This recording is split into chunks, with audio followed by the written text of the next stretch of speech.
Olá, gente, começando mais um programa Conversa de Preta, aqui no nosso canal da Cidadania, TV Quirimurê, o canal da Cidadania de Salvador, que agora mudou de faixa, agora nós somos 10.3, agora TV Quirimurê 10.3, tá certo?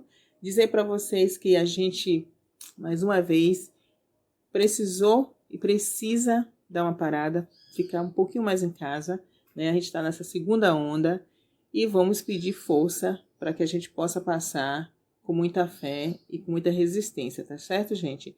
E também não esquecendo que quem não pode ficar em casa e tem que sair, que não deixe de usar sua máscara, seu álcool gel e evitar aglomerações, tá certo? Vamos ter força e fé que logo logo a gente vai estar dando salto e saindo dessa situação, tá bom?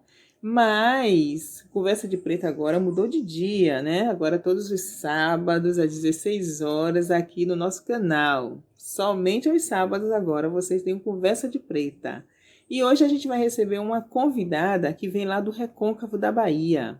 Eu estou falando de Andressa dos Prazeres. Andressa é mulher negra, formada em letras, tem um trabalho com a literatura produzida ali no Recôncavo, né? É um trabalho excelente.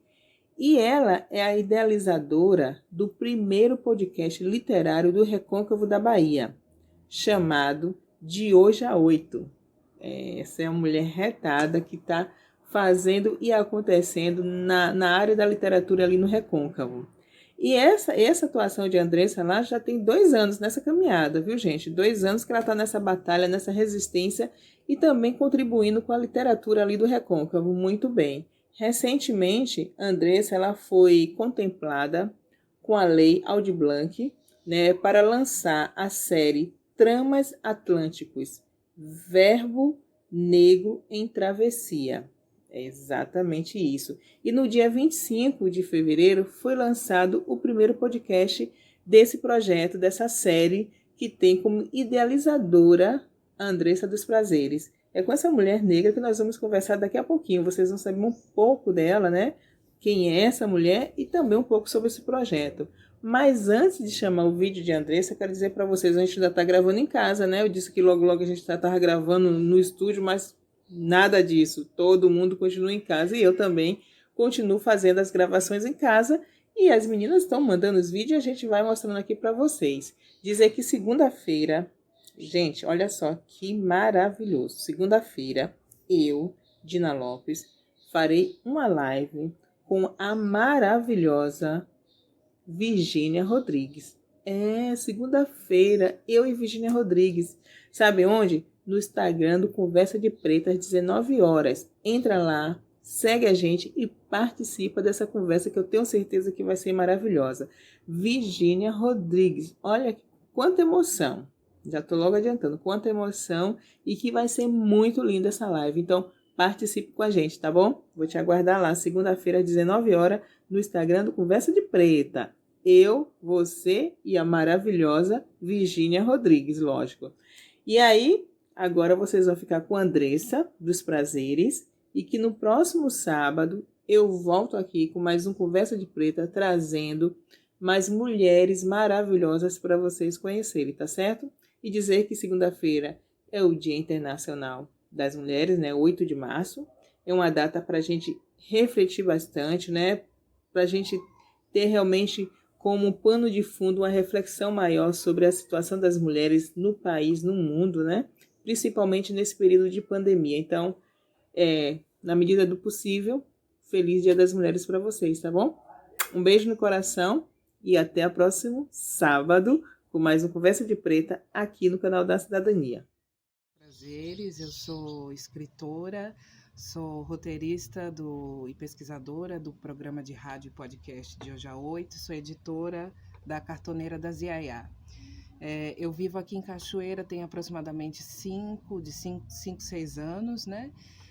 Mas eu sou de São Paulo, eu vivi em São Paulo numa região chamada São Miguel Paulista, né? Um bairro de periferia, é um bairro que tem habitado, né, por migrantes nordestinos, entre eles os meus pais, né, meu pai e minha mãe, meu pai de Santo Estevão, no sertão, e minha mãe do sul da Bahia. Com o tempo, depois que eu entrei na faculdade, né, e que eu cursei letras, né, na Universidade de São Paulo, e senti falta de um reconhecimento, né, entre os outros estudantes e tal, diante de outras ausências, né, de histórico, de família, que eu não conseguia reconstituir, eu senti necessidade de percorrer novamente a trilha dos meus velhos, né? E aí vim parar em Cachoeira. Aqui em Cachoeira, devido justamente a ter conseguido, né, ter sucesso de alguma forma nessa trilha, nesse intento de refazer essa trilha, eu me vi na necessidade de voltar para a escrita, que era algo que eu tinha parado quando estava na universidade, né? E as pessoas que eu conheci aqui, né, que trabalhavam com literatura, em sua maioria mulheres e tal, tinham sempre uma relação da literatura com a rua, da literatura em relação a uma comunidade, né? E eu acho que foi assim que eu comecei a me envolver com uma certa produção cultural em torno da literatura e que tinha a ver com educação popular, que tinha a ver com a comunidade, que tinha a ver com estar com a poesia e com a narrativa na rua, né?